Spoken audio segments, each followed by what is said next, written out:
हम लोग पढ़ेंगे निषेचन। निषेचन क्या होता है, निषेचन कितने प्रकार के होते हैं। तो अब एक एक क्वेश्चन को आप लोग को अच्छे से बताया जाएगा और आप लोग एक कॉपी अपने सामने रख लीजिए और नोट भी करते चलिए।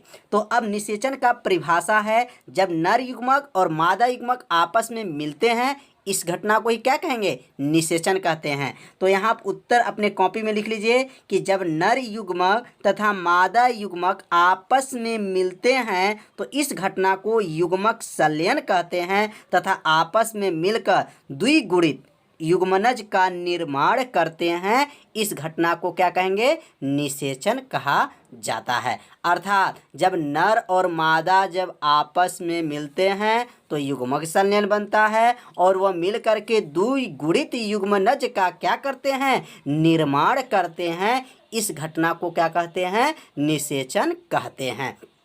अब द्विगुणित का मतलब क्या है, द्विगुणित युग्मनज का अर्थ यह है कि नर युग्मक, अब ध्यान देंगे यह नर युग्मक है और यह मादा युग्मक है। तो नर युग्मक में शुक्राणु होता है और मादा युग्मक में अंडाणु होता है। तो शुक्राणु को जो है इसमें जो संख्या है n से और अंडाणु को भी संख्या को n से प्रदर्शित किया जाता है। और जब दोनों मिलेगा तो वह बन जाएगा 2n, तो इसलिए द्विगुणित बोला जाता है। 2n का मतलब यह हो गया कि शुक्राणु n और अंडाणु n जब आपस में मिलते हैं तो क्या बनाते हैं, द्विगुणित युग्मनज का निर्माण करते हैं। तो समझ में आ गया होगा कि निषेचन की परिभाषा क्या है और द्विगुणित जो है युग्मनज का अर्थ क्या है।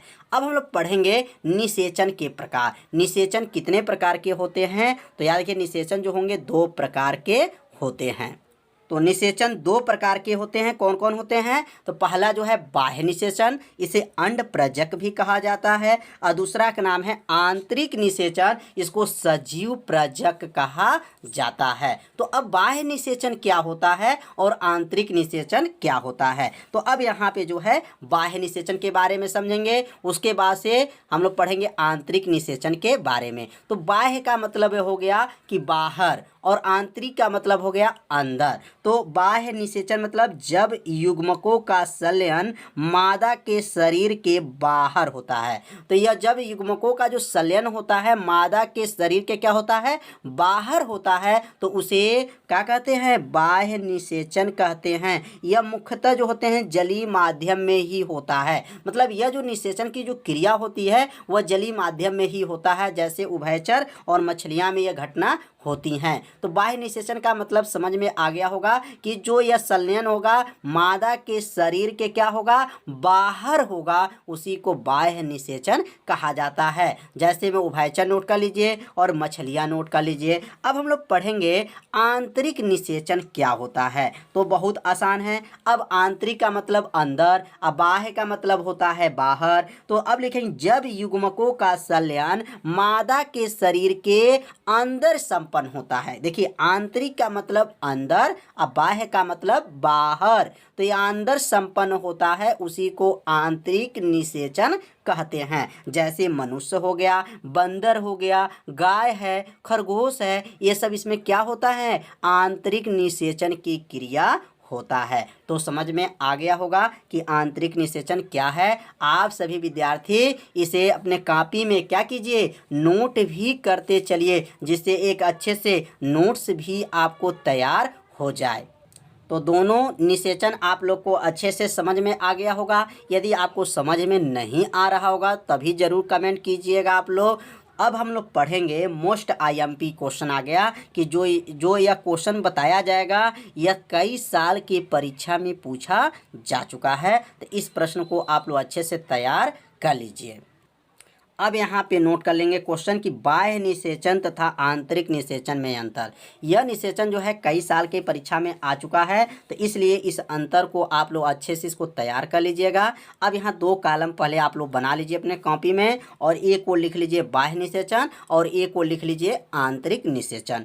अब ये बाह्य निषेचन में अब लिखेंगे पहला, जब युग्मकों का संलयन मादा के शरीर के क्या होता है, बाहर होता है, उसे बाह्य निषेचन कहते हैं। कितना आसान है। बाह्य का मतलब यह हो गया कि शरीर के बाहर जो निषेचन की क्रिया होगी, और आंतरिक निषेचन का अर्थ है कि शरीर के अंदर संपन्न होगी। तो यह पहला अंतर को यह कॉपी में नोट कर लीजिए। अब यहाँ इसका पहला क्या है, जब युग्मकों का संलयन मादा के शरीर के अंदर संपन्न होता है उसे आंतरिक निषेचन कहते हैं। तो आंतरिक मतलब ये शरीर के अंदर जो है निषेचन की क्रिया होगा उसको क्या कहेंगे, आंतरिक निषेचन कहते हैं। और जो शरीर के जो होता है बाहर जो संपन्न क्रिया होगा उसे बाह्य निषेचन कहते हैं। तो पहला अंतर आप लोग को अच्छे से समझ में आ गया होगा।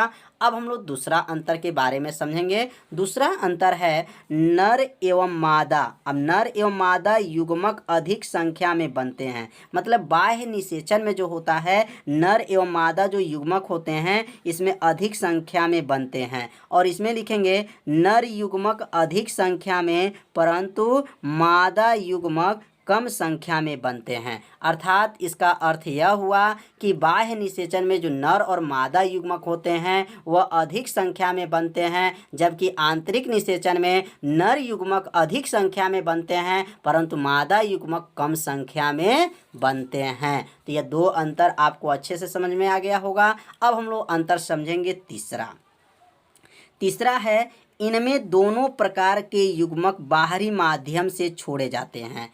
अब इनमें दोनों प्रकार के, इनमें मतलब किसमें, बाह्य निषेचन में दोनों प्रकार के युग्मक बाहरी माध्यम से छोड़े जाते हैं।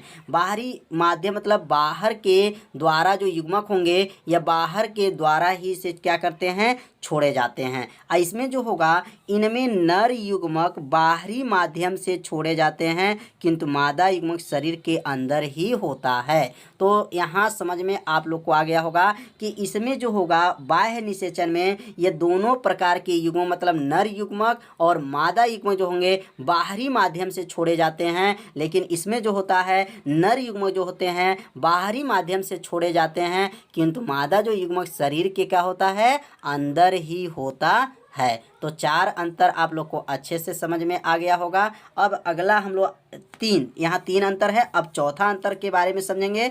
अब चौथा अंतर है इसके द्वारा उत्पन्न हुए जीवों की संख्या अत्यधिक होते हैं। इसके द्वारा जो उत्पन्न होगा मतलब बाह्य निषेचन में जो क्रिया होता है उसके द्वारा जो अगर उत्पन्न जो जीवों की संख्या क्या होता है, अधिक होते हैं। और यहाँ लिखेंगे इसके द्वारा उत्पन्न हुए जीवों की संख्या क्या होती हैं, कम होती हैं। तो इसमें जीवों की जो संख्या होती है इसमें कम होता है और इसमें जो जीवों की संख्या जो होता है क्या होता है, अधिक होता है। तो ये चार अंतर आप लोग को समझ में आ गया होगा। ये चार अंतर को अपने कॉपी में नोट कर लीजिए, 2 बार पढ़ लीजिए, आपको यह अंतर क्या होगा, अच्छे से याद हो जाएगा।